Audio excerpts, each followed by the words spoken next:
بسم الله الرحمن الرحيم.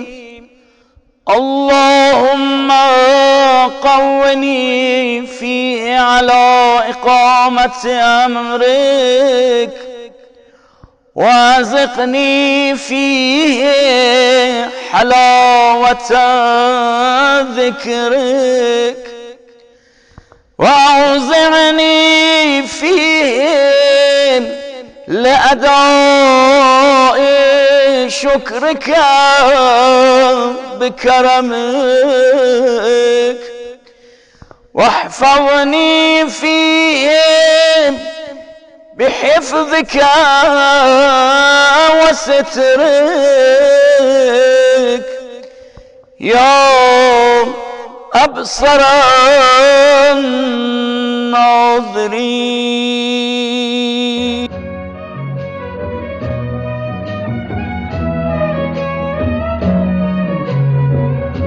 اعوذ باللہ من الشیطان الرجیم. بسم اللہ الرحمن الرحیم.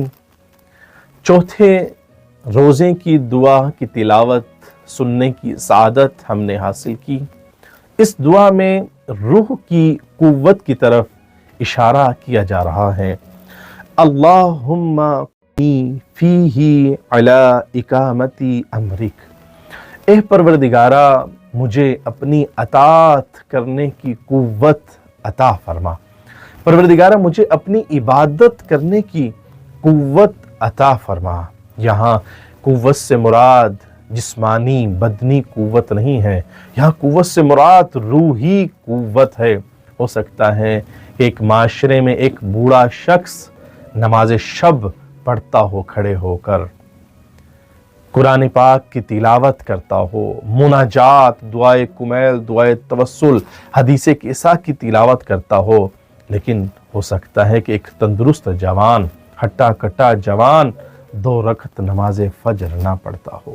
اس کی روح میں وہ قوت نہ ہو کہ نماز فجر کے وقت اٹھ کر 2 رکعت نماز پڑھ سکے. کیوں؟ کیونکہ اس کی روح جو ہے ضعیف ہو چکی ہے. بدن تو صحت مند ہے لیکن روح ضعیف ہو چکی ہے. اور اس کے مد مقابل وہ بوڑھا شخص جس کی روح تندرست ہے، چاہے بدن اس کا کمزور دکھائی دے رہا ہے لیکن روح جو ہے اس کی تندرست ہے. پروردگارہ ہمیں روحی قوت عطا فرما. میرے المومنین ایک مرتبہ سوکھی روٹی گھٹنوں پر رکھ کر توڑنا چاہ رہے ہیں کہ ایک شخص نے دیکھا، کہا کہ اے مولا کائنات، آپ کے بازو تو وہ ہے کہ جنہوں نے خیبر کا در اکھاڑا ہے، آپ سوکھی روٹی گھٹنوں پر رکھ کر توڑ رہے ہیں. کہا کہ اے بندہ خدا، وہ روحی طاقت تھی، یہ بدنی اور جسمانی طاقت ہے. پروردگارہ ہمیں روح کی طاقت نصیب فرما. وَأَذِقْنِي فِيهِ حَلَاوَةَ ذِكْرِي. پروردگارہ ہمیں اپنے ذکر کی لذت عطا فرما. محترم سامعین، ذکر کی لذت دنیا کے ہر فعل کی ایک لذت ہوا کرتی ہے، لیکن جو اللہ کے ذکر میں لذت ہے، جو میرے پروردگار کے ذکر میں لذت ہے، وہ کسی اور چیز میں لذت نہیں ہے. اس لیے پروردگار قرآن پاک میں ارشاد فرماتا ہے کہ الا بذکر اللہ تطمئن القلوب.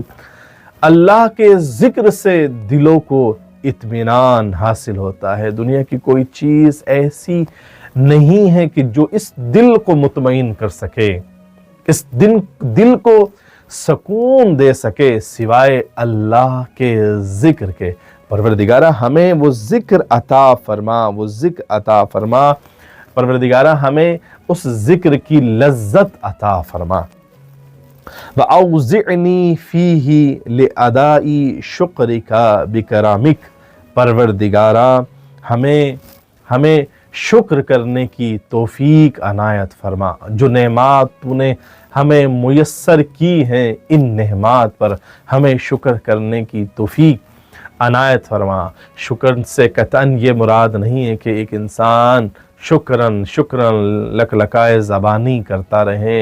ہاں، یہ بھی اللہ کے ہاں مقام اور درجہ رکھتا ہے، لیکن جس درجے کی معصوم جس درجے کی طرح معصوم اشارہ کر رہے ہیں وہ اللہ کا شکر، یعنی جتنے واجبات ہیں ان کی ادائیگی ہے، جتنے محرمات ہیں ان سے پرہیز کرنا ہے، واجبات پر عمل کرنا ہے، حرام کاموں سے پرہیز کرنا ہے۔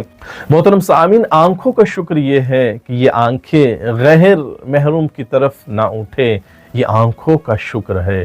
کانوں کا شکر یہ ہے کہ یہ کان کسی پر لگنے والی تہمت، غیبت، گالی گلوچ کو نہ سنے۔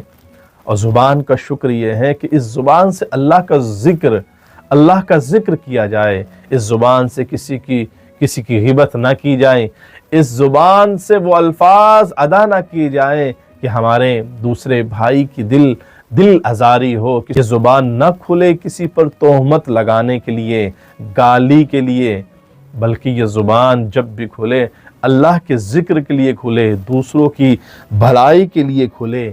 یہ اللہ کا شکر ہے۔ وَاحْفَظْنِي فِيهِ بِحِفْظِكَ، پروردگارہ ہمیں اس رمضان میں گناہوں سے بچا، ہمیں توفیق دے کہ ہم ترک گناہ کر سکیں۔ محترم سامعین، گناہ کی بدبو ہوتی ہے لیکن ہم محسوس نہیں کر پاتے۔